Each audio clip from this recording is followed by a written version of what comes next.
أعوذ بالله من الشيطان الرجيم. بسم الله الرحمن الرحيم.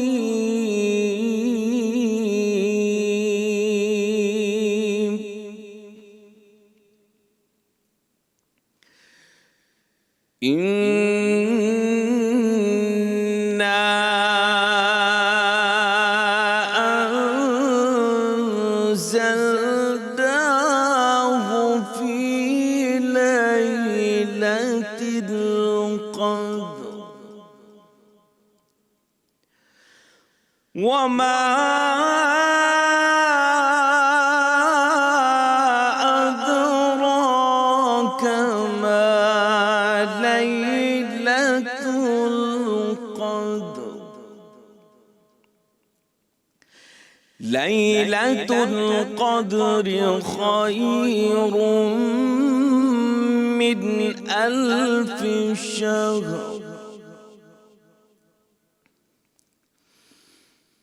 تنزل الملائكة والروح فيها بإذن ربهم من كل أمر سلام.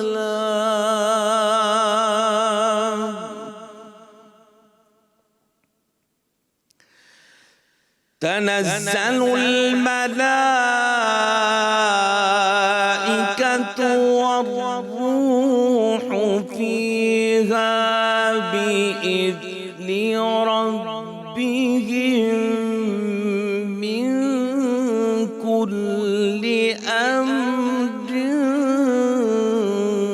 سلام.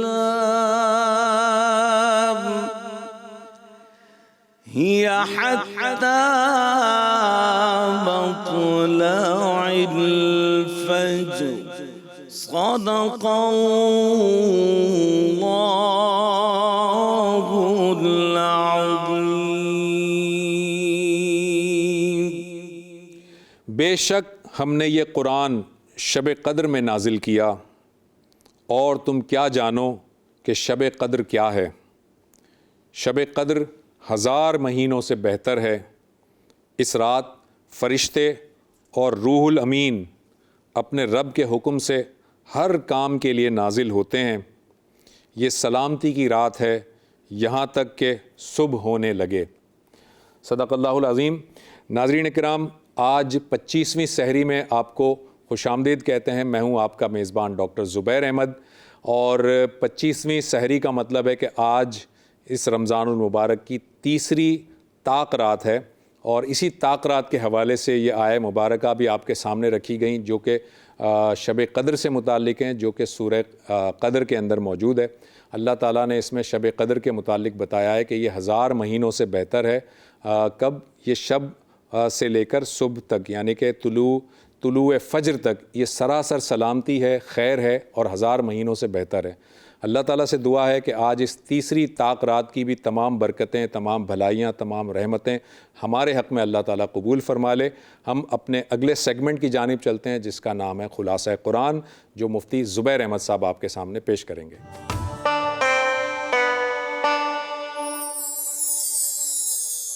نحمدہ ونصلی علی رسولہ الکریم، اما بعد۔ پارہ نمبر 25 کا مختصر اور منتخب خلاصہ یہ ہے کہ ابتدا میں اللہ رب العزت نے ارشاد فرمایا الیہ یرد علم الساعہ، مستقل اور ذاتی اور حقیقی علم غیب صرف اور صرف اللہ رب العزت ہی کے پاس ہے۔ مشرکین استہزاء کیا کرتے تھے، مذاق اڑایا کرتے تھے، تنزیہ سوال یہ کیا کرتے تھے، اور آپ صلی اللہ علیہ وسلم کے سامنے کئی دفعہ آ کر کے یہ بات پوچھا کرتے تھے کہ قیامت کب قائم ہوگی۔ اللہ رب العزت نے یہ آیات اتار کر آپ صلی اللہ علیہ وسلم کے ذریعے سے یہ جواب عطا فرمایا کہ یاد رکھو، خوشے سے، شگوفے سے پھل کا نکلنا، اسی طرح مادہ میں حمل کا ٹھہرنا، بچے کا پیدا ہونا، یہ سارے کے سارے علوم صرف اور صرف اللہ رب العزت ہی کے پاس ہے۔ اللہ رب العزت جانتے ہیں کہ یہ بچہ کیسی قسمت والا ہوگا، پھل کیسا ہوگا، کیسا نہیں ہوگا، اور مادہ میں پریگننسی اور حمل کے ٹھہرنے کا معاملہ ٹھہرے گا یا نہیں ٹھہرے گا، وغیرہ وغیرہ۔ جب یہ ساری چیزوں کا علم اللہ کے پاس ہے تو قیامت کا علم بھی صرف اور صرف اللہ رب العزت ہی کے پاس ہے۔ الیہ یرد علم الساعہ، قیامت کا علم اللہ ہی کی طرف لوٹتا ہے اور اللہ ہی اس کو بہتر جانتے ہیں۔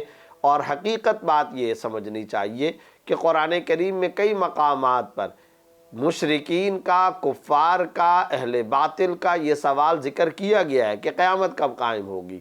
تو یاد رکھیے قرآن و سنت کا اسلوب کیا ہے۔ قرآن و سنت کا اسلوب یہ ہے، اور کئی احادیث میں رسول اللہ صلی اللہ علیہ وسلم کا یہ اسلوب اور یہ جواب مذکور ہے کہ جب کوئی شخص آ کر کے یہ پوچھتا تھا کہ قیامت کب قائم ہوگی، تو چونکہ مقصدیت اور اپنے مقصد کی طرف متوجہ رہنا، اپنی پٹڑی پر چلتے رہنا، یہ در حقیقت انبیاء کی اعلیٰ درجے کی نبوی حقیقی اعلیٰ بلند و بالا سوچ ہوتی ہے۔ ایک شخص آیا، اس نے آ کر کے کہا یا رسول اللہ متی الساعہ، قیامت کب قائم ہوگی؟ تو آپ صلی اللہ علیہ وسلم نے جواب میں ارشاد فرمایا وما اعددت لہا، تم نے قیامت کے لیے تیاری کیا کی ہے؟ اصل بات تو یہ ہے کہ قیامت کی تیاری، چنانچہ طبرانی کی ایک حدیث کے اندر یہی سوال اور پھر آپ صلی اللہ علیہ وسلم کی طرف سے یہ جواب مذکور ہوا۔ اس پر آگے سے اس صحابی نے یہ جواب دیا یا رسول اللہ میں نے کوئی علیحدہ سے تیاری تو کوئی خاص نہیں کر رکھی، لیکن میں اللہ اور اس کے رسول صلی اللہ علیہ وسلم سے محبت رکھتا ہوں۔ آپ صلی اللہ علیہ وسلم نے ارشاد فرمایا المرء مع من احب، آدمی جس سے محبت کرتا ہوگا قیامت والے دن اسی کے ساتھ ہی اس کا شمار اور حشر ہوگا۔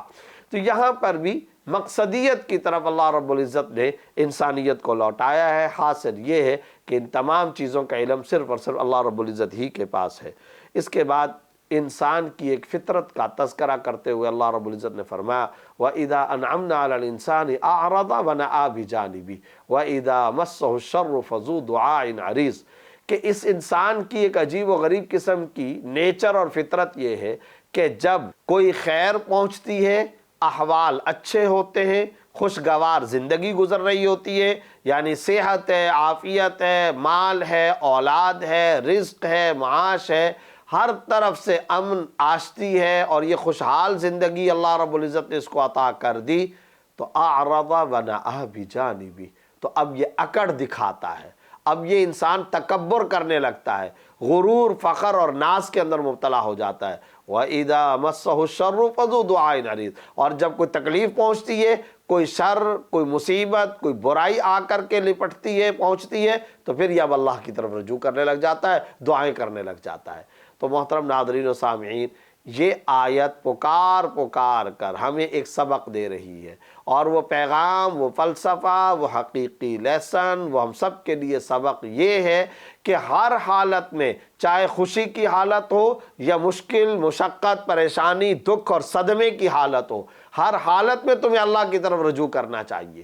یہ کون سا طریقہ ہو گیا کہ اگر خوشی مل گئی ہے تو تکبر کرنے لگ جاؤ، اور خوشحال زندگی مل گئی ہے اکڑ دکھانے لگ جاؤ، غرور کے اندر مبتلا ہو جاؤ۔ اور یہیں سے ایک بات یہ سمجھ لینی چاہیے، آج ہم نے اپنی سوسائٹی میں، اپنے سماج اور اپنے معاشرے کے اندر کئی قسم کے دین بنا رکھے ہیں۔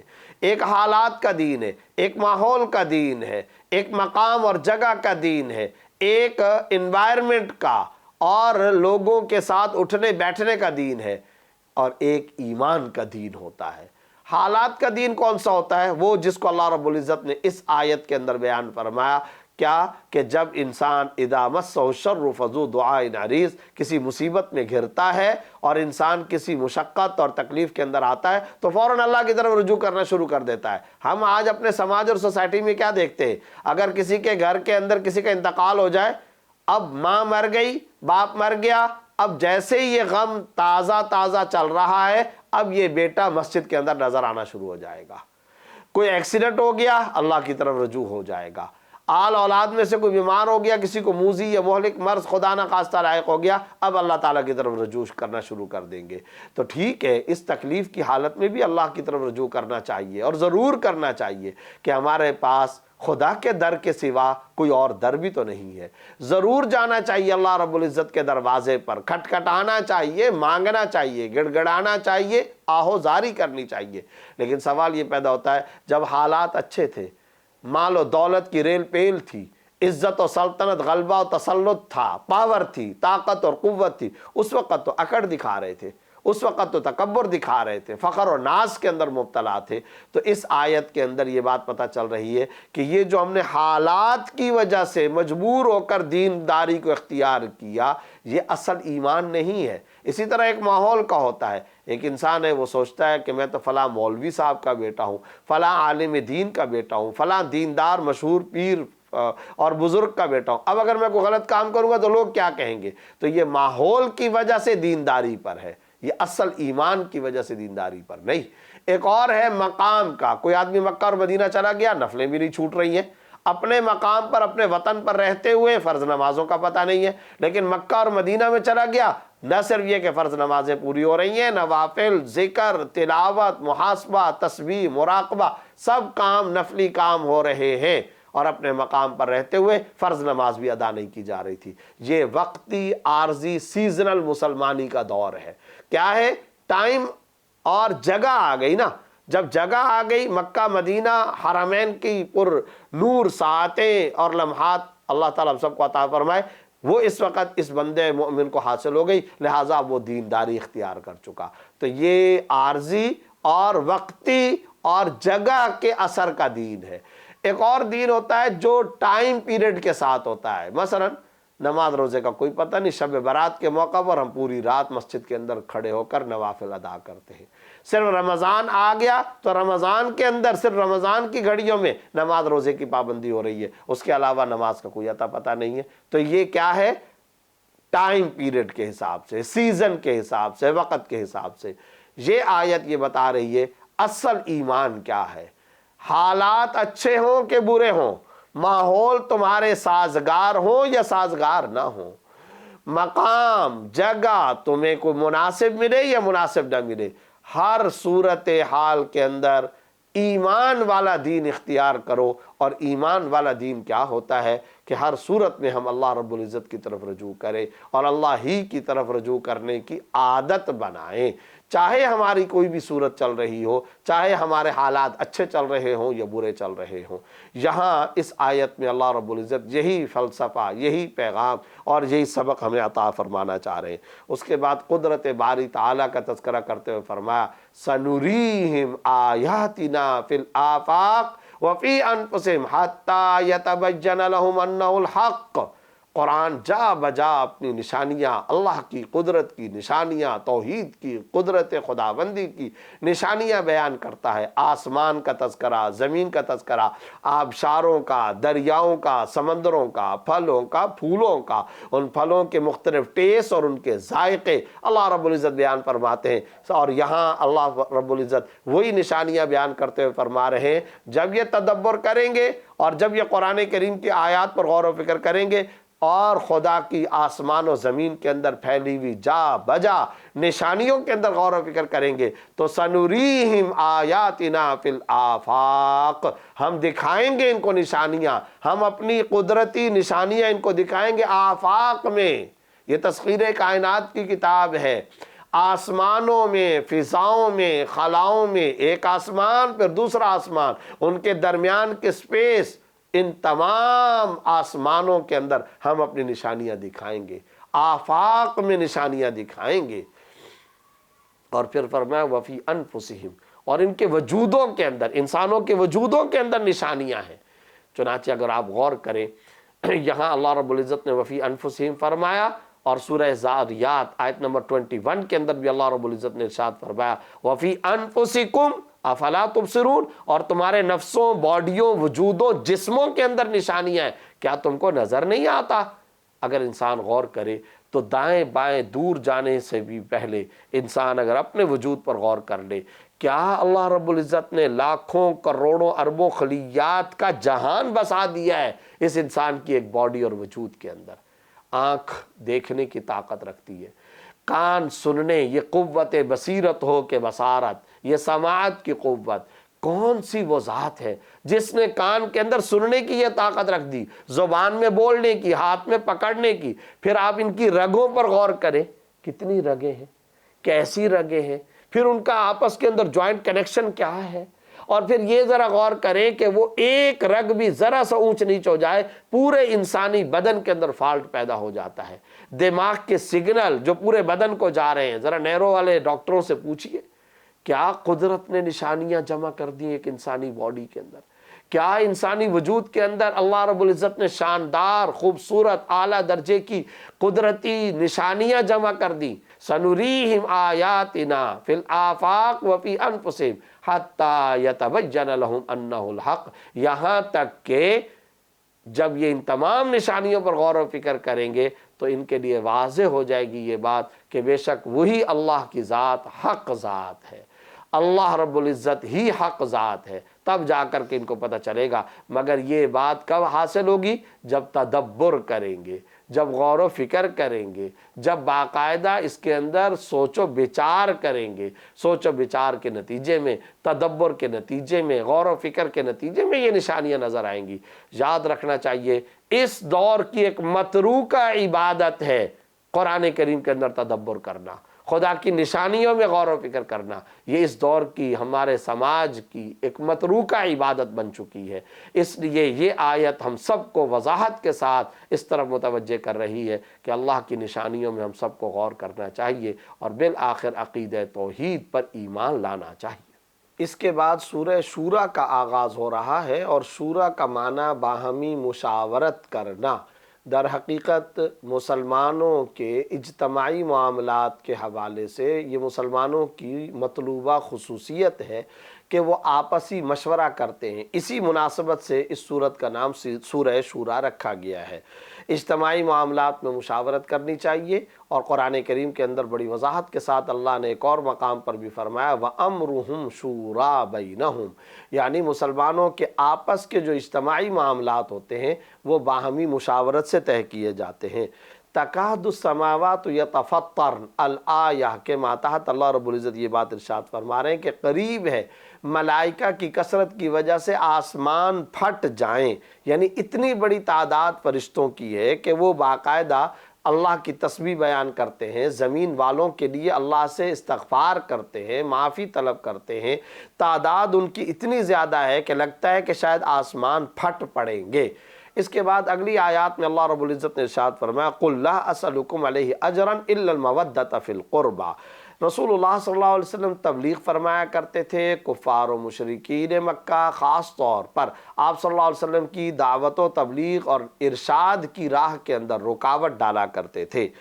آپ صلی اللہ علیہ وسلم سے اللہ رب العزت نے ارشاد فرمایا آپ کہہ دیجئے یہ جو میں تم کو آخرت کی طرف متوجہ کرتا ہوں، توحید کی دعوت دیتا ہوں، اس تبلیغ اور دعوت پر میں تم سے کوئی اجرت طلب نہیں کرتا، کسی قسم کے مال کی تمنا یا ستائش یا صلے کی تمنا مجھے نہیں ہے۔ لا اسألکم علیہ اجرا الا المودۃ فی القربى، میں اس پر کوئی مال طلب نہیں کرتا۔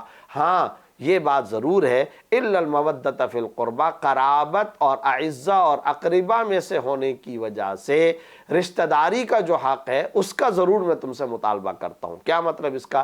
دراصل اس آیت کا مطلب یہ ہے کہ میں اللہ کا رسول بنا کر کے بھیجا گیا ہوں، تمہیں چاہیے کہ میری بات کو سنو اور میری بات کی اطاعت کرو۔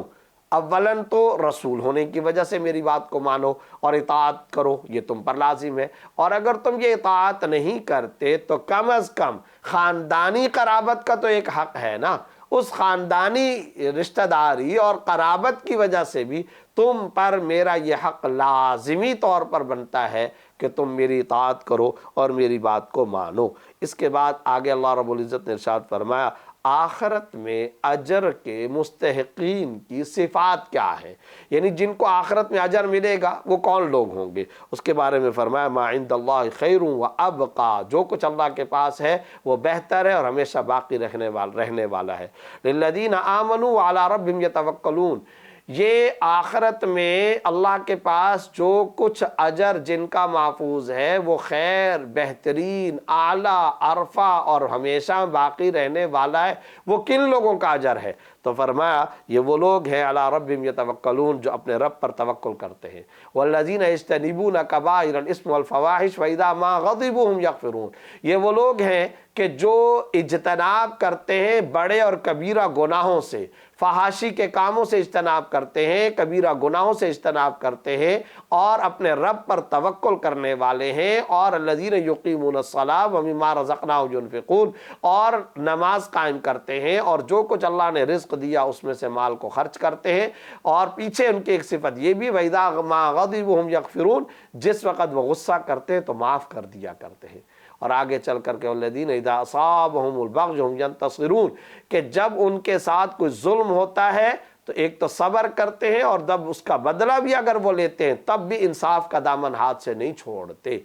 یہ صفات ہے ان لوگوں کا، جو اجر ہے وہ اللہ کے پاس بڑا بہترین ہے اور ہمیشہ باقی رہنے والا ہے۔ محترم ناظرین و سامعین، ہمیں بھی اپنے اندر ان صفات کو پیدا کرنے کی ضرورت ہے۔ اب کون سی صفات؟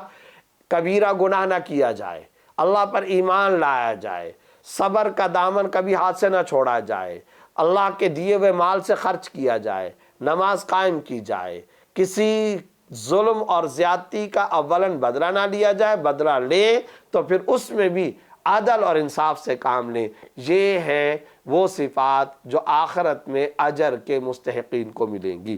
یہ بڑی اعلیٰ، بڑی عرفہ اور بڑی بلند و بالا صفات ہے، ان سب کو ہمیں اختیار کرنے کی ضرورت ہے۔ اس کے بعد اللہ رب العزت نے فرمایا للہ ملک السماوات والارض، اللہ رب العزت ہی کے لیے آسمان اور زمین کی ملکیتیں ہیں۔ یہب لمن یشاء اناثا ویہب لمن یشاء الذکور، اللہ رب العزت جسے چاہتا ہے بیٹیاں عطا کرتا ہے، اور جسے اللہ رب العزت چاہتا ہے بیٹے عطا کرتا ہے، او یزوجہم ذکرانا و اناثا، اور جس کو اللہ رب العزت چاہتا ہے بیٹے اور بیٹیاں دیتا ہے، ویجعل من یشاء عقیما، اور جس کو اللہ رب العزت چاہتا ہے بانجھ رکھتا ہے۔ میں ایک مرتبہ سفر حج میں مکہ مکرمہ کے اندر ایک ہوٹل پر بیٹھا تھا، وہاں پر ایک میاں بیوی جو پاکستان سے تعلق رکھتے تھے وہ آئے، پہچان لیا، قریب آ کر کے وہ بیٹھے تو پتہ چلا کہ یہ پاکستانی ہیں اور ڈاکٹر صاحب ہیں، اور بانجھ پن کا علاج کرنے والے دنیا کے ٹاپ آف دا لسٹ 15-16 افراد میں ان کا شمار ہوتا ہے۔ مگر محترم ناظرین و سامعین، آپ حیران ہوں گے، دنیا میں امریکہ کے اندر رہنے والے بانجھ پن کا علاج کرنے والے وہ ڈاکٹر صاحب، ان کی شادی کو 30 سال سے زیادہ کا عرصہ گزر چکا ہے، مگر ان کی اپنی اولاد کوئی نہیں تھی، اور چونکہ وہ ڈاکٹر تھے، پڑھے لکھے آدمی تھے، انہوں نے یہی آیات میرے سامنے تلاوت کی کہ دیکھیں اللہ رب العزت نے اولاد کی نسبت سے، اولاد کے حوالے سے 4 قسم کے افراد کا تذکرہ فرمایا۔ یہب لمن یشاء اناثا، اللہ جس کو چاہتا ہے بیٹیاں عطا کرتا ہے۔ دنیا میں کروڑوں لوگ ہیں کہ جن کو اللہ رب العزت نے صرف بیٹیاں ہی بیٹیاں عطا کی ہیں، اور کروڑوں لوگ ہیں وَيَهَبُ لِمَن يَشَاءُ الذُّكُورَ، بعض ایسے لوگ ہیں جن کو اللہ رب العزت نے صرف نر یعنی بیٹے عطا کیے ہیں، بیٹیاں نہیں دی۔ او یزوجہم ذکرانا و اناثا، تیسرا کرائٹیریا، تیسری کیٹیگری، تیسرا معیار، یہ تیسرا طبقہ وہ کہ جن کو اللہ بیٹے اور بیٹیاں دونوں دے چکا ہے۔ اور چوتھی کیٹیگری یہ وَيَجْعَلُ مَن يَشَاءُ عَقِيمًا، جس کو اللہ تعالیٰ چاہتا ہے اسے اللہ بانجھ رکھتا ہے، بے اولادہ رکھتا ہے۔ اب وہ ڈاکٹر صاحب کہنے لگے دیکھیں ہم نے میاں بیوی نے آپس کے اندر بیٹھ کر کے یہ آیات پڑھ کے انالیسس کر کے تجزیہ کر کے آپس میں یہ طے کیا کہ کیا ہم خوش قسمت نہیں ہیں کہ ان میں سے جو چوتھے نمبر کی کیٹیگری ہے اللہ نے اس بات کو پورا کرنے کے لیے ہمارا انتخاب فرمایا، اور ہمیں بانجھ رکھ کر اللہ کی یہ علی بات پوری ہو رہی ہے۔ چنانچہ بہت کم دنیا کے اندر لوگ ہیں کہ جو اس چوتھی کیٹیگری کے اندر ہیں کہ جن کو اللہ نے کوئی اولاد ہی نہیں دی۔ تو دیکھیں یہ ایک زاویہ نگاہ کا پازیٹیو ہونا، مثبت زاویہ نگاہ، معتدل زاویہ نگاہ، مثبت طرز زندگی، مثبت طرز نگاہ، یہ ہوا کرتا ہے جس کو کہتے ہیں معتدل سوچ اور مثبت سوچ، ہمیشہ پازیٹیو تھنکنگ رکھنی چاہیے۔ تو یہ اللہ رب العزت بیان فرما رہے ہیں کہ اللہ آسمان و زمین کا مالک ہے، اور آسمان و زمین کی مخلوقات کا مالک ہے، جیسے چاہتا ہے جس طرح چاہتا ہے اسی طرح کا معاملہ فرماتا ہے۔ مشرکین استہزاء کیا کرتے تھے اور مذاق اڑایا کرتے تھے، یہ اعتراض کیا کرتے تھے جیسے موسیٰ علیہ السلام سے اللہ رب العزت براہ راست ہم کلام ہوئے تو اے محمد صلی اللہ علیہ وسلم آپ سے براہ راست اللہ رب العزت کلام کیوں نہیں کرتے؟ اس کا جواب ان آیات کے اندر دیا جا رہا ہے کہ اللہ رب العزت کسی انسان کے لیے ممکن نہیں کہ وہ اللہ رب العزت کے آمنے سامنے آ کر کے کلام کرے۔ اللہ کے کلام کرنے کی تین صورتیں ہوتی ہیں، یا تو اللہ رب العزت وحی کے ذریعے سے کلام کرتے ہیں، اور من وراء حجاب یا پردے کے پیچھے سے، جیسا کہ حضرت موسیٰ علیہ السلام کا معاملہ کوہ طور کے حوالے سے کہ آواز سنائی دی گئی تھی تو ورائے حجاب پردے کے پیچھے سے، یا یہ ہے کہ اللہ رب العزت باقاعدہ اپنا فرشتہ یعنی جبریل امین بھیج کر اپنا پیغام بھیجتے ہیں۔ یہ اللہ رب العزت کا طریقہ ہے۔ باقی تمہارے فرمائشی مطالبات کے مطابق آج یہ والا معجزہ ظاہر ہو جائے، آج یہ والا معجزہ ظاہر ہو جائے، اس طرح سے نہیں ہوا کرے گا۔ اس کے بعد سورہ زخرف کا آغاز ہو رہا ہے۔ زخرف سونے کو کہتے ہیں، چونکہ اس سورہ کے اندر اس کا تذکرہ تھا، اس لیے اس مناسبت سے اس کو سورہ زخرف کہا گیا۔ اس میں حضرت ابراہیم علیہ السلام کا، حضرت موسیٰ علیہ السلام کا، حضرت عیسیٰ علیہ السلام کا بطور خاص تذکرہ کیا گیا ہے۔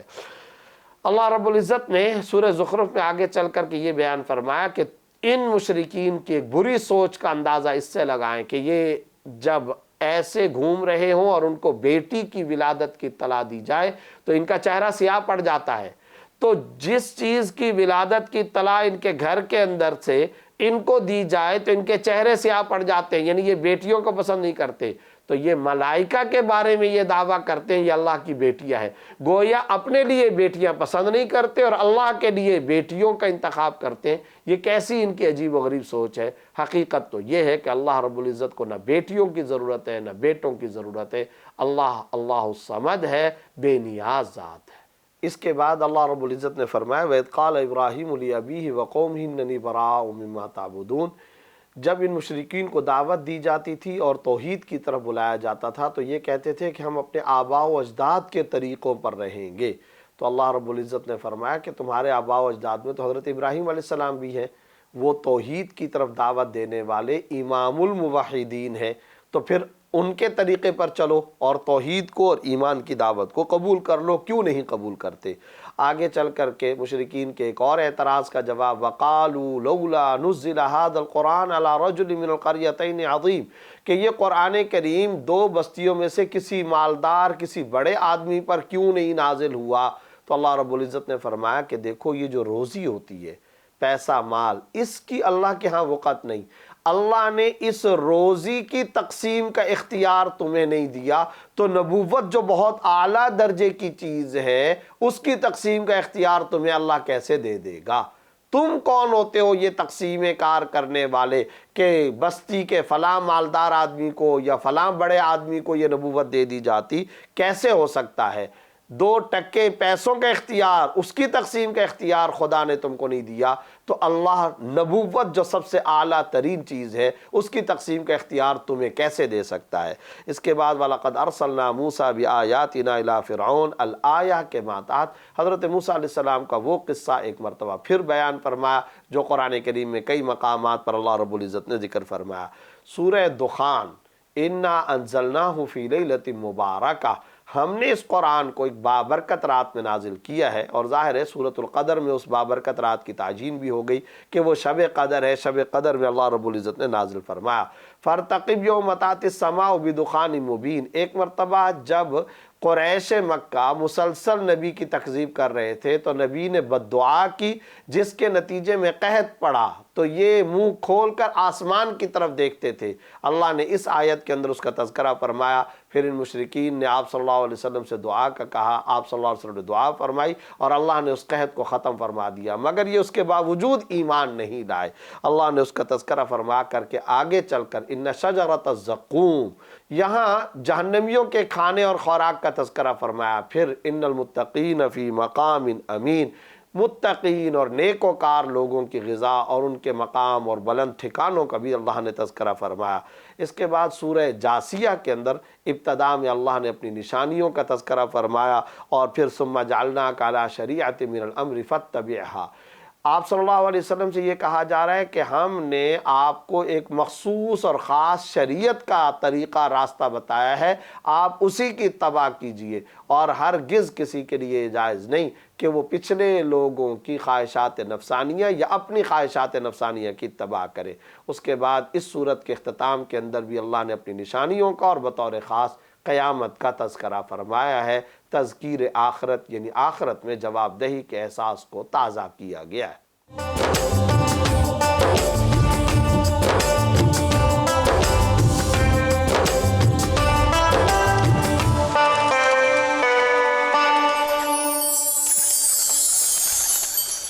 ناظرین، رمضان المبارک کا یہ مہینہ اور یہ ساعتیں اللہ تعالیٰ سے تعلق مضبوط کرنے کا نام ہے، جسے ہم تعلق باللہ کہتے ہیں، اور اللہ تعالیٰ سے قربت حاصل کرنے کا یہ مہینہ ہے۔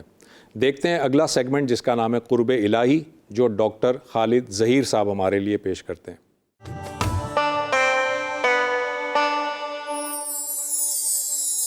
بسم اللہ الرحمن الرحیم۔ السلام علیکم۔ سنن ابی داؤد میں ایک حدیث ہے جس میں یہ بتایا گیا ہے کہ نبی اکرم صلی اللہ علیہ وسلم کا ارشاد ہے کہ من لم یشکر الناس لم یشکر اللہ، جو انسانوں کا شکر ادا نہیں کرتا وہ اللہ کا شکر بھی ادا نہیں کر سکتا۔ قرآن مجید سے معلوم ہوتا ہے کہ ہمارا دین سارے کا سارا اصل میں اللہ کے عنایت، اس کی مہربانی کے شکر کے جذبے سے سرشار۔ ہم اللہ کی عبادت کرتے ہیں، ہم اس کا کہاں مانتے ہیں، اس لیے کہ اس نے ہم پہ مہربانیاں فرمائی، ہم اس کے شکر گزار ہیں، اس لیے ہمارے پاس اس کے سوا اور کوئی رویہ جائز ہے ہی نہیں کہ ہم اس کا شکر ادا کریں۔ یہ شکر کا جذبہ انسان کے اندر پیدا ہوتا ہے اگر وہ شکر گزار ہوتا ہے۔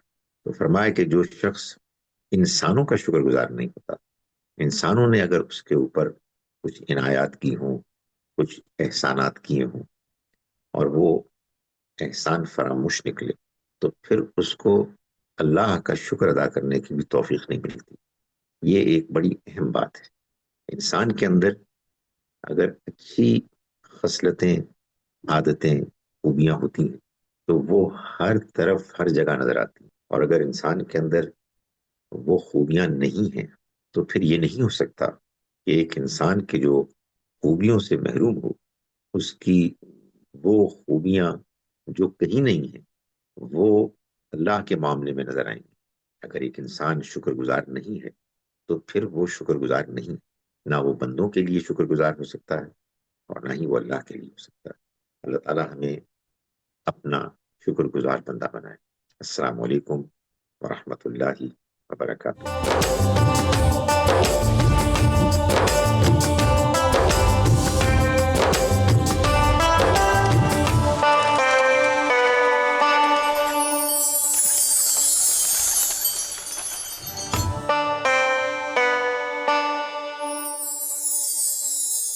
ناظرین، قصص الانبیاء میں آپ کو خوش آمدید کہتے ہیں۔ آج 25ویں سحری ہے اور آج ہم حضرت یحییٰ علیہ السلام کی سیرت بیان کریں گے۔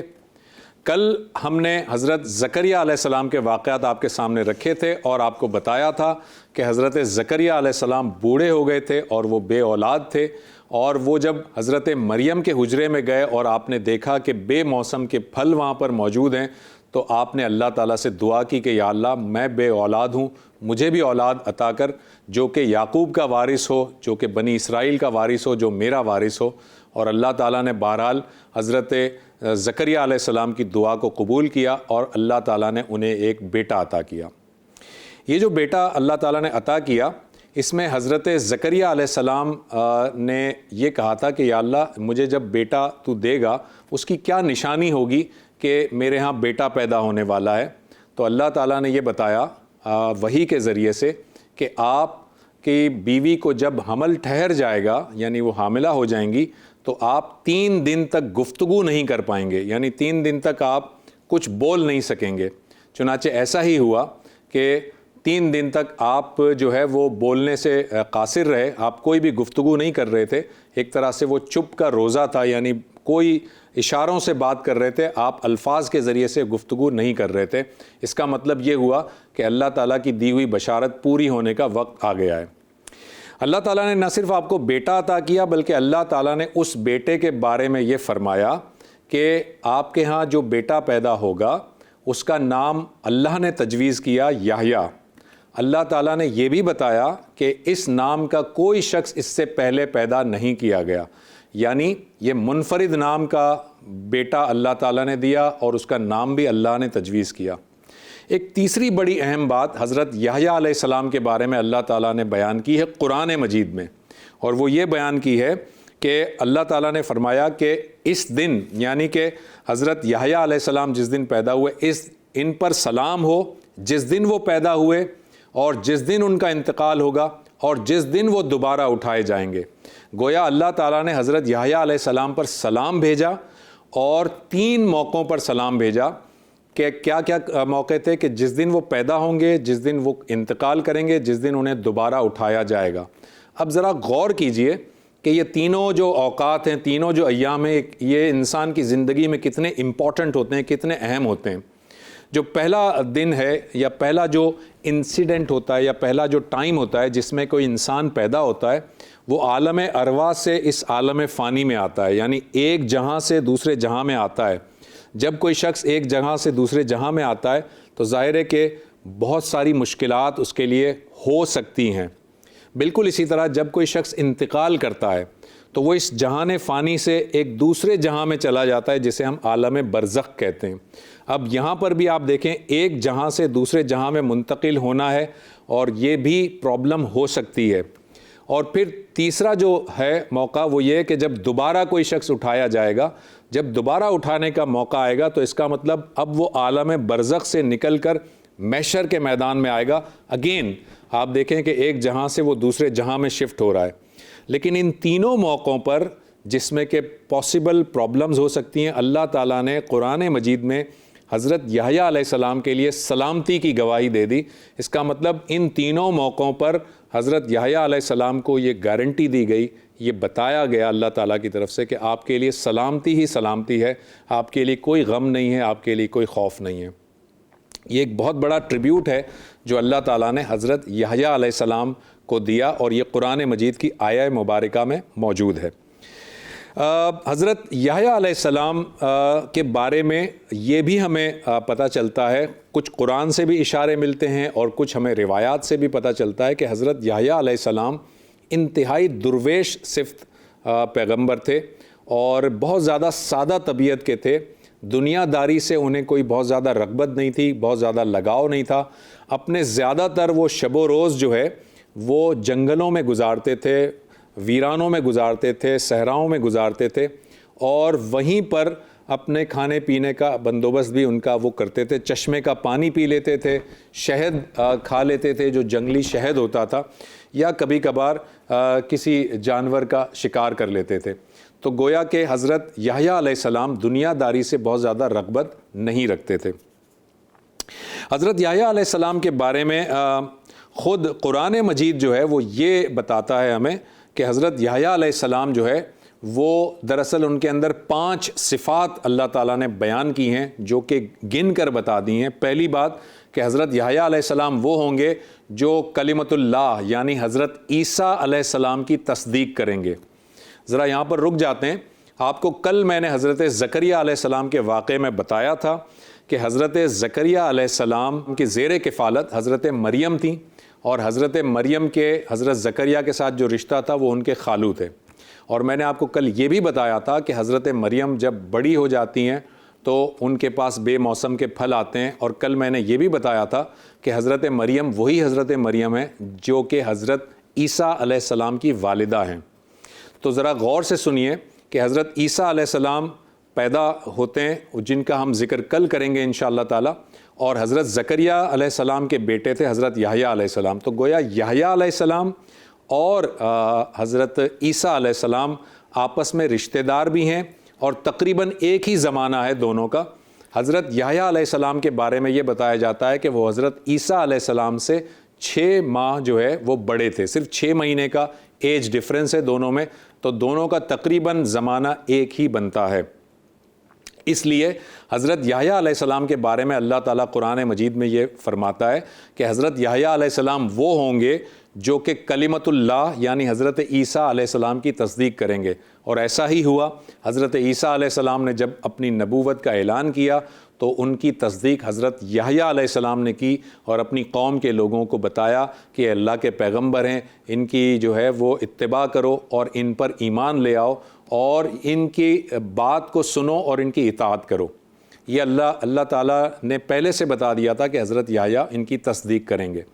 دوسری بات حضرت یحییٰ علیہ السلام کے بارے میں اللہ تعالیٰ نے فرمائی کہ اللہ تعالیٰ انہیں بزرگی عطا کرے گا، سرداری عطا کرے گا، لہٰذا یہ اپنی قوم کے اندر بڑے معتبر تھے، بہت اچھی پوزیشن پر سمجھے جاتے تھے اور لوگ ان کی بڑی عزت کرتے تھے، بڑا احترام کرتے تھے۔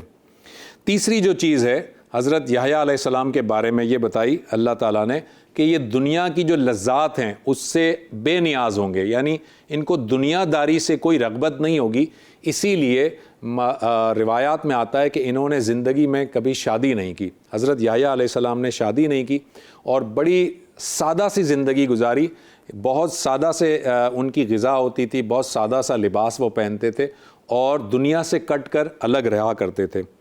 چوتھی بات اللہ تعالیٰ نے یہ بتائی کہ ہم نے انہیں پیغمبر بنا کر بھیجا ہے اور ان کو نبوت پر سرفراز فرمایا ہے۔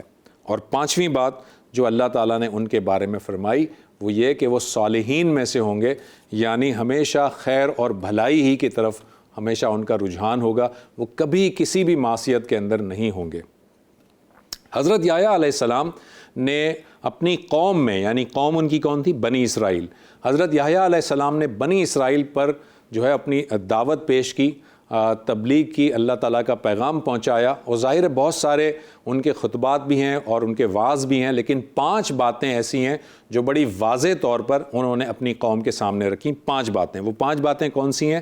نمبر 1، انہوں نے قوم سے کہا کہ اے میری قوم کے لوگو، اللہ وحدہ لا شریک کے ساتھ کسی کو شریک مت کرو، صرف اسی کی بندگی کرو اور صرف اسی کو اپنا معبود مانو۔ یہ تھا توحید کا پیغام، جو پہلا پوائنٹ تھا۔ دوسرا، حضرت یحییٰ علیہ السلام نے اپنی قوم کو تاکید سے کہا کہ نماز کو کبھی نہ چھوڑو، نماز کو ہر حال میں قائم کرو۔ تیسرا، روزے رکھو، یعنی آپ یہ بھی دیکھیں، ہم جانتے ہیں قرآن مجید میں ہمیں بتایا گیا ہے یا ایھا الذین آمنوا کتب علیکم الصیام کما کتب علی الذین من قبلکم، اے ایمان والو تم پر روزے فرض کیے گئے ہیں جس طرح سے دوسری قوموں پر فرض کیے گئے تھے۔ تو اس کا مطلب پچھلی قوموں میں بھی روزے فرض تھے، اور انہی روزوں کی طرف یہ اشارہ ہے کہ حضرت یحییٰ علیہ السلام نے اپنی قوم سے کہا تھا کہ روزے ہر حال میں تمہیں رکھنے ہیں، روزوں کو کبھی چھوڑنا مت۔ چوتھا جو پوائنٹ ہے جو حضرت یحییٰ علیہ السلام نے اپنی قوم کے سامنے رکھا وہ یہ کہ صدقات دیا کرو۔ یہاں پر صدقات کا مطلب جس طرح کے لازمی صدقہ ہے، ایک تو وہ لازمی صدقہ ہے جو صدقہ واجبہ ہے، اور ایک وہ نفلی صدقہ ہے جس کی کہ ہمیں انکریجمنٹ کی جاتی ہے۔ تو اسی طرح حضرت یحییٰ علیہ السلام اپنی قوم کو جو ہے وہ اس کے لیے حوصلہ افزائی کرتے تھے کہ وہ زیادہ سے زیادہ اللہ کی راہ میں خرچ کریں۔ اور پانچویں بات جو حضرت یحییٰ علیہ السلام نے اپنی قوم کے سامنے رکھی وہ یہ کہ ہر حال میں اللہ کا کثرت سے ذکر کیا کرو۔ تو یہ 5 باتیں تھیں، توحید، نماز، روزہ، صدقہ اور اللہ تعالیٰ کے ذکر کثرت سے کرنے کی بات۔ ناظرین، یہ جو قوم کے لوگ تھے، بنی اسرائیل کے لوگ، وہ عام طور پر حضرت یحییٰ علیہ السلام پر ایمان لے آئے تھے اور حضرت یحییٰ علیہ السلام کو اللہ کا پیغمبر اور اللہ کا برگزیدہ بندہ سمجھتے تھے، مگر بنی اسرائیل کا اندر ایک بادشاہ تھا جس کا نام تھا ہیرود۔ یہ بادشاہ جو ہے یہ بہت ہی بد کردار شخص تھا، اور اس بادشاہ کے بھائی کی بیوی جو تھی اس کا نام تھا ہیرودیاس۔ یہ جو ہیرودیاس ہے جو کہ بادشاہ کے بھائی کی بیوی تھی، گویا اگر ہم رشتے کے اندر بات کریں تو یہ بادشاہ کی بھابھی تھی۔ یہ بادشاہ جو ہے وہ بد کردار شخص تھا، اور اس کی اپنی بھابھی کے ساتھ کچھ تعلقات تھے کہ جو جائز تعلقات نہیں تھے، لیکن جو قوم کے لوگ تھے وہ بادشاہ کے ظلم اور بادشاہ کی سزا سے ڈرتے ہوئے بادشاہ کے خلاف آواز نہیں اٹھا رہے تھے، لیکن حضرت یحییٰ علیہ السلام کو اس کی یہ حرکت بہت ہی گھناؤنی لگی اور حضرت یحییٰ علیہ السلام نے اس بادشاہ کے خلاف آواز بلند کی اور اس بادشاہ کو تنبیہ کی، اسے بتایا کہ یہ جو تم کر رہے ہو یہ بہت ہی غلط ہے، سراسر زیادتی ہے اور اللہ تعالیٰ کے حدود کی نافرمانی ہے۔ اب یہ ہوا کہ وہ جو بادشاہ ہے وہ تو یہ حضرت یحییٰ علیہ السلام کی تنقید جو ہے وہ سنتا رہا، لیکن جس کے ساتھ اس کے تعلقات تھے وہ عورت جس کا نام تھا ہیروداس، وہ جو عورت تھی اس نے یہ حضرت یحییٰ علیہ السلام کی تنقید کو جو ہے وہ گوارا نہیں کیا اور اس نے بادشاہ سے یہ ریکویسٹ کی، درخواست کی کہ حضرت یحییٰ علیہ السلام کو سزا کے طور پر قید کر لیا جائے۔ چنانچہ حضرت یحییٰ علیہ السلام کو اس بادشاہ نے قید کر لیا۔ یہ جو ہیرودیاس تھی عورت، اس کا غصہ پھر بھی ٹھنڈا نہیں ہوا، یہ چاہتی تھی کہ حضرت یحییٰ علیہ السلام کسی بھی طرح سے جو ہے وہ اس بات سے باز آ جائیں اور مجھ پر تنقید نہ کریں، مگر حضرت یحییٰ علیہ السلام چونکہ اللہ کے پیغمبر تھے، وہ قید میں بھی جب تھے تب بھی وہ اس بات سے باز نہیں آئے اور وہ بار بار تنبیہ کرتے رہے اور بادشاہ اور اس کی جو بھابھی تھی ان کے خلاف آواز بلند کرتے رہے۔ ایک مرتبہ ایسا ہوا کہ بادشاہ کی سالگرہ کا دن تھا اور سالگرہ والے دن وہ جو اس کی جو بھابھی تھی، بادشاہ کی جو بھابھی تھی، اس کی ایک بیٹی تھی، وہ جوان سال بیٹی نے بادشاہ کی سالگرہ کے موقع پر دربار میں ایک رقص کیا اور دربار میں رقص کرنے پر بادشاہ بہت خوش ہوا اور اس بیٹی کو بلایا۔ وہ بیٹی دراصل اس کی نہیں تھی بلکہ اس کی جو محبوبہ تھی جو کہ بھابھی تھی اس کی بیٹی تھی۔ بادشاہ نے اسے بلا کر کہا کہ تم نے بہت اچھا رقص کیا ہے، میں بہت خوش ہوں، مانگو کیا مانگتی ہو۔ اس بیٹی نے کہا کہ میں اپنی ماں سے پوچھ کر بتاتی ہوں۔ چنانچہ بیٹی نے جب ماں سے پوچھا تو ماں نے کہا کہ بادشاہ سے کہو کہ مجھے یحییٰ کا سر چاہیے، یعنی یحییٰ کو قتل کر دیا جائے۔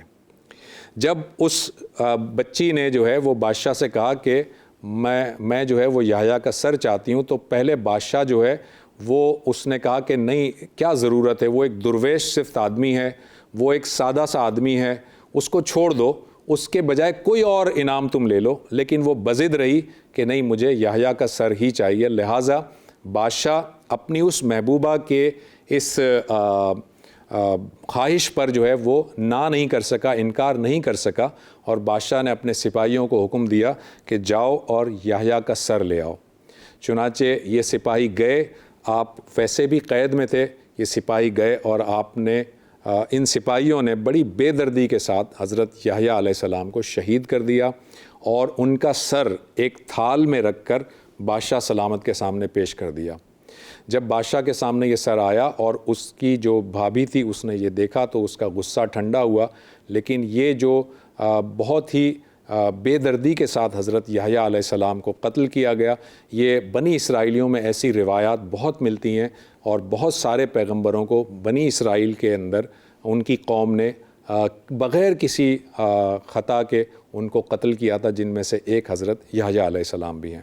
گویا اللہ تعالیٰ نے انہیں شہادت کی موت دی، اور میں آپ کو پہلے ہی بتا چکا ہوں کہ اللہ تعالیٰ نے پہلے ہی بتا دیا تھا کہ حضرت یحییٰ پر سلام ہو اس دن جب وہ پیدا ہوئے، اس دن جب ان کا انتقال ہوگا، اور اس دن جب وہ دوبارہ اٹھائے جائیں گے۔ حضرت یحییٰ علیہ السلام کی مقبرے کے بارے میں صرف ہمیں ایک ہی روایت ملتی ہے، اور آپ یہ پکچر دیکھیے ناظرین، یہ ہے دمشق کی ایک مسجد ہے اور اس کا نام ہے مسجد امیہ، اور اس پکچر کو یاد رکھیے گا، اس مسجد کا نام بھی یاد رکھیے گا۔ یہ کل حضرت عیسیٰ علیہ السلام کے واقعے میں دوبارہ سے یہ مسجد آئے گی۔ یہ دمشق کی مسجد ہے، اس کا نام ہے مسجد امیہ۔ یہ دوسری آپ کو پکچر دکھاتے ہیں، یہ اس مسجد کے اندر جو مین جو صحن ہوتا ہے اس کے اندر یہ ایک مقبرہ بنا ہوا ہے جس کے چاروں طرف باؤنڈری ہے، جالی نظر آ رہی ہے، اور یہ تیسری پکچر آپ کو دکھاتے ہیں، یہ اسی مقبرے کا ایک اور اینگل ہے۔ آپ نے غور سے دیکھا، یہ ایک اور اینگل ہے۔ اب آپ اس جالی کے اندر جب دیکھیں گے تو آپ کو جو ہے نا وہ مقبرے کے اندرونی حصہ نظر آئے گا۔ اب یہ تیسری پکچر دیکھیے، یہ تیسری پکچر میں بھی وہی مقبرہ ہے، اور اس مقبرے کے اندر دیکھنے کے لیے، اس کی زیارت کرنے کے لیے یہاں پر بہت سارے زائرین موجود ہیں۔ آخری پکچر آپ کو دکھاتے ہیں، یہ مقبرہ ہے اور اس کے اوپر ایک چادر لگی ہوئی ہے، مگر یہاں پر ایک وضاحت میں کر دوں کہ اس کے بارے میں، اس مقبرے کے بارے میں دو روایات ہمیں ملتی ہیں۔ ایک روایت کے مطابق یہاں پر حضرت یحییٰ علیہ السلام موجود ہیں، آرام فرما رہے ہیں، اور دوسری روایت کے مطابق یہاں پر حضرت یحییٰ علیہ السلام کا جسم نہیں ہے بلکہ ان کا صرف سر مبارک جو ہے وہ صرف یہاں پر موجود ہے، جو کہ شہید کرتے وقت ان کے سر کو تھال میں پیش کیا گیا تھا۔ واللہ عالم، ہمیں نہیں معلوم کہ اس کے اندر اس مقبرے میں حضرت یحییٰ علیہ السلام کا جسم اطہر موجود ہے یا صرف ان کا سر موجود ہے، مگر صرف یہی ایک روایت ہے جس میں ہمیں حضرت یحییٰ علیہ السلام کا مقبرہ نظر آ رہا ہے۔ کل انشاءاللہ تعالیٰ ناظرین ہم حضرت عیسیٰ علیہ السلام پر گفتگو کریں گے، اور ایک چھوٹا سا وقفہ لیتے ہیں اور وقفے کے بعد دوبارہ حاضر ہوتے ہیں۔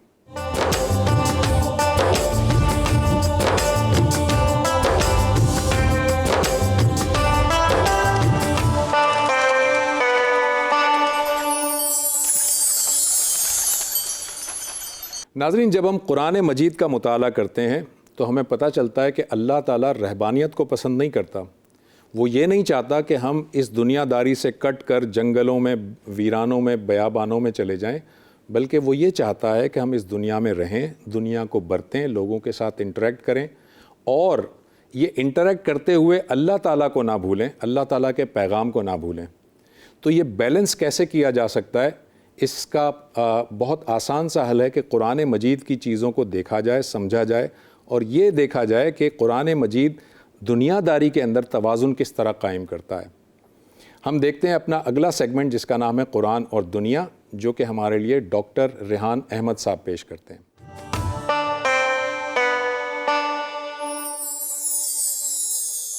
بسم اللہ الرحمن الرحیم۔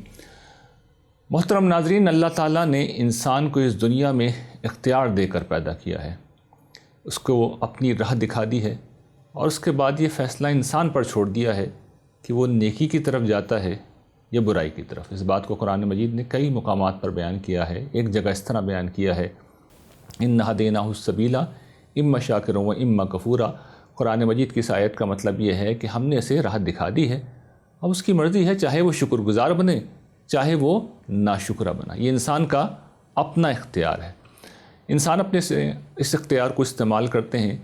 بہت سے لوگ نیکی کی راہ پہ چلتے ہیں، لیکن بہت سے لوگ بدی کی راہ پہ بھی چلتے ہیں۔ نہ صرف چلتے ہیں بلکہ وہ برائی کو پھیلانے والے بن جاتے ہیں، اور چونکہ شیاطین اس راہ کی طرف لوگوں کو بلاتے ہیں، وسوسہ انگیزی کرتے ہیں، برائی کو مزین یعنی خوبصورت کر کے دکھاتے ہیں، اس کی بنا پر برائی کی طرف جانے والے لوگوں کی تعداد بڑھتی چلی جاتی ہے۔ اس کی ایک مثال دور جدید کی پورن انڈسٹری ہے، جو عام سینما کے مقابلے میں، ہالی ووڈ جیسی بڑی انڈسٹری کے مقابلے میں اس کی آمدنی اس سے زیادہ ہے۔ تو اس سے اندازہ کیا جا سکتا ہے کہ برائی کس طریقے سے پھیلتی ہے۔ اس کو حضرت عیسیٰ علیہ السلام نے اس طرح بیان کیا تھا کہ نیکی کی راہ تنگ ہے، اس پہ چلنے والے لوگ تھوڑے ہیں، اور برائی کی راہ بہت کشادہ ہے اور اس پر چلنے والے لوگ بہت زیادہ ہیں۔ یہ صورتحال دیکھ کر جو نیک لوگ ہیں وہ پریشان ہوتے ہیں۔ تو قرآن مجید نے ایسے ہی صالحین کو وہ راستہ بتایا ہے جس کو اختیار کر کے ہم برائی کو ختم تو نہیں کر سکتے لیکن منیمائز ضرور کر سکتے ہیں۔ وہ راستہ قرآن مجید نے سورہ والعصر میں اس طرح بیان کیا ہے کہ والعصر ان الانسان لفی خسر الا الذین آمنوا وعملوا الصالحات وتواصوا بالحق وتواصوا بالصبر۔ زمانے کی قسم، انسان خسارے میں پڑ کر رہیں گے سوائے ان کے جو ایمان لائے، اعمال صالح کیے، حق کی تلقین کی اور حق پر ثابت قدمی کی تلقین کی۔ تو ایمان لانا ضروری ہے، اعمال صالح کرنا ضروری ہے، اور پھر تواصی بالحق، تواصی بالصبر یعنی حق کی تلقین اور حق پر ثابت قدمی کی تلقین ضروری ہے۔ اب اس بات کو سمجھ لیے اس کا مطلب کیا ہے۔ اس کا مطلب یہ ہے، پہلی بات تو یہ کہ یہ کام اپنے قریبی سرکل میں کرنے کا ہے، اس لیے کہ یہ دو طرفہ کام ہے۔ کبھی باپ بیٹے کو کرے گا، بیٹا باپ کو کرے گا، بیوی شوہر کو، شوہر بیوی کو کرے گی۔ دوسری بات یہ کہ یہ تلقین حق کی ہونی چاہیے، یعنی وہ مسلمہ سچائی جس میں کوئی بحث نہ ہو، یعنی وہ کوئی نزاعی مسئلہ نہ ہو، وہ اختلافی مسئلہ نہ ہو، وہ مسلمہ طور پر ایک حق ہو۔ اور تیسری بات اس میں جو سب سے اہم بات ہے وہ یہ کہ یہ وہ کام ہے جو اسے انسان کرے گا تو اس کے بعد انسان کی نجات یقینی ہو جائے گی۔ یعنی ایمان اور عمل صالح کے ساتھ جو شخص یہ کام کرے گا، سورہ والعصر گارنٹی یہ کرتی ہے کہ ہماری نجات یقینی ہے۔ لیکن دنیا میں اس کا فائدہ یہ ہے کہ جس جگہ ہم موجود ہوں گے وہاں پر نہ صرف یہ کہ نجات ہوگی، بلکہ ہمارے ارد گرد کے لوگ جو ہیں وہ برائی سے رکے رہیں گے۔ البتہ یہ بات سمجھ لیجئے کہ اگر ہم کہیں پر سربراہ کی حیثیت میں موجود ہیں تو وہاں پر یہ صرف تلقین نہیں رہے گی، بلکہ امر بالمعروف اور نہی عن المنکر کا وہ حکم روب عمل ہو جائے گا جہاں پر ہمیں برائی کو روکنا ہوگا اور نیکی کی طرف لوگوں کو لانا ہوگا۔ تو یہ وہ قرآن مجید کا طریقہ ہے، جب اس کو اختیار کیا جاتا ہے تو معاشرے سے برائی ختم چاہے نہ ہو لیکن کم سے کم ضرور ہو جاتی ہے، اور معاشرے میں کم نہ ہو کم سے کم ہمارے ارد گرد یہ یقیناً یہ بہت کنٹرول میں آ جائے گی۔ تو یہ اس کا وہ فائدہ ہے جو ہمیں ہر حال میں حاصل ہوگا۔ وآخر دعوانا ان الحمد للہ رب العالمین۔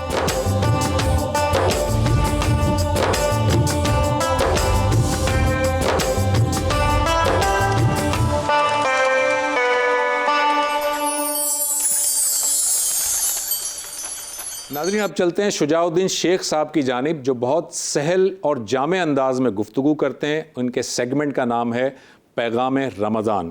دیکھتے ہیں شجاع الدین شیخ صاحب۔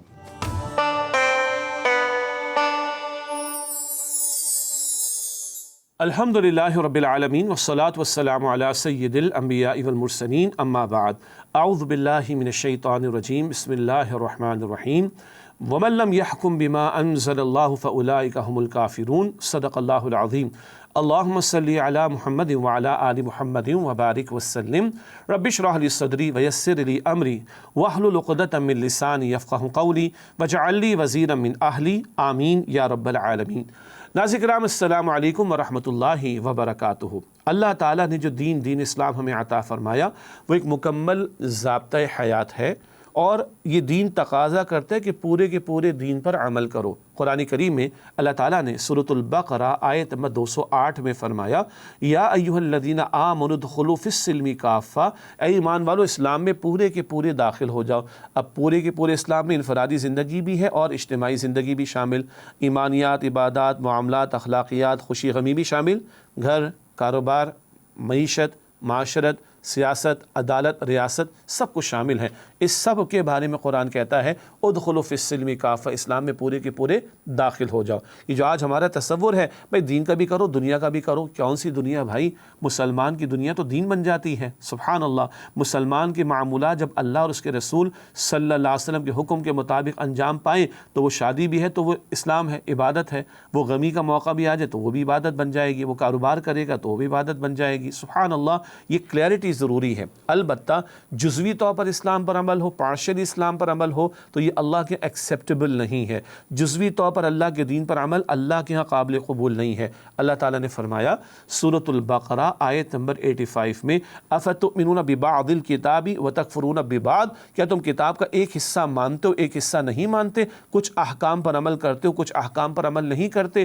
نماز کا حکم تم نے مان لیا، بہت اچھی بات ہے، روزہ تم نے رکھ لیا، بہت اچھی بات ہے، زکوٰۃ تم نے دی، قربانی تم نے پیش کی، بہت اچھی بات ہے، تم سود نہ چھوڑو، بے پردگی نہ چھوڑو، جھوٹ نہ چھوڑو، رشوت نہ چھوڑو، قبضے نہ چھوڑو، چوری نہ چھوڑو، کرپشن نہ چھوڑو، رشوت نہ چھوڑو، ہاں وراثت کا مال ہڑپ کرنا نہ چھوڑو۔ یہ کیا بات ہوئی؟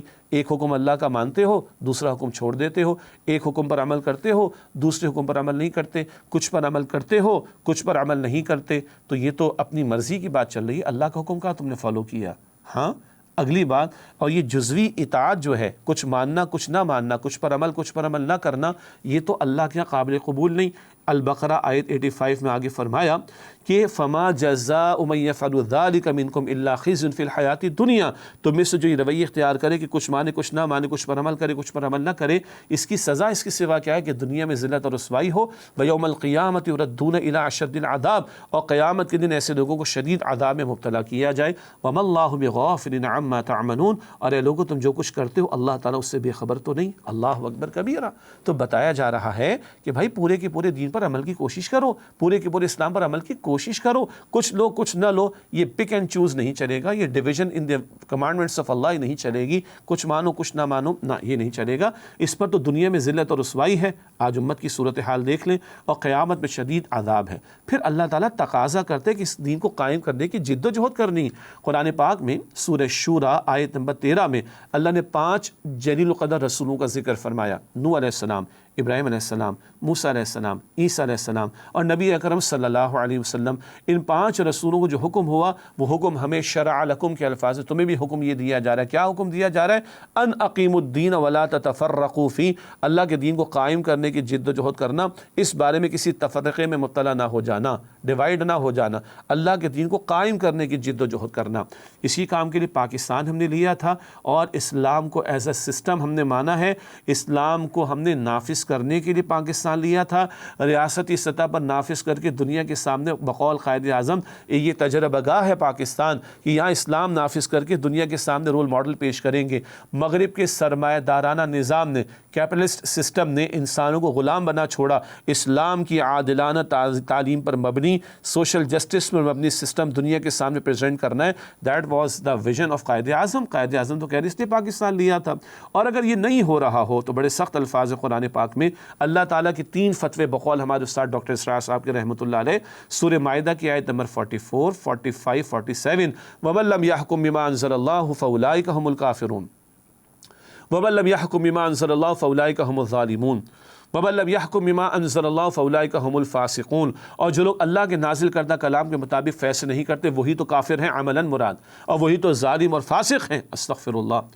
آج جس کے پاس اتھارٹی ہے، اس 5-6 فٹ کے وجود پر میرا اختیار ہے، اگر میں اللہ کے احکامات پر عمل نہیں کر رہا تو عملاً کفری طرز عمل ہے. یہ ظلم یعنی شرک ہے، فسق ہے.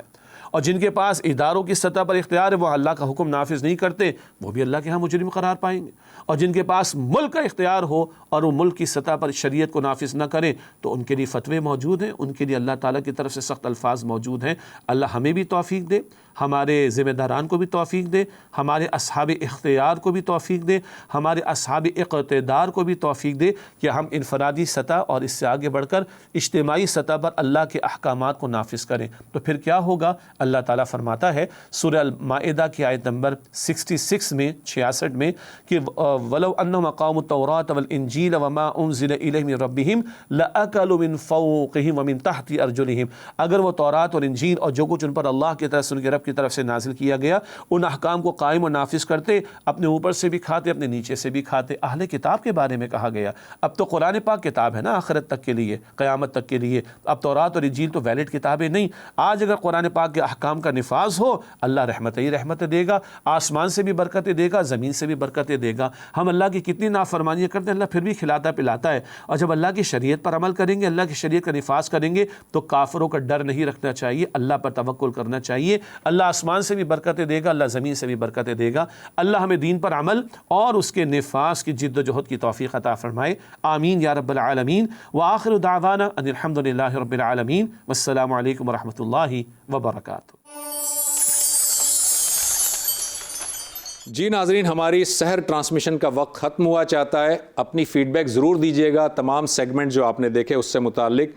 کل تک کے لیے ڈاکٹر زبیر احمد کو اجازت دیجیے. اللہ حافظ.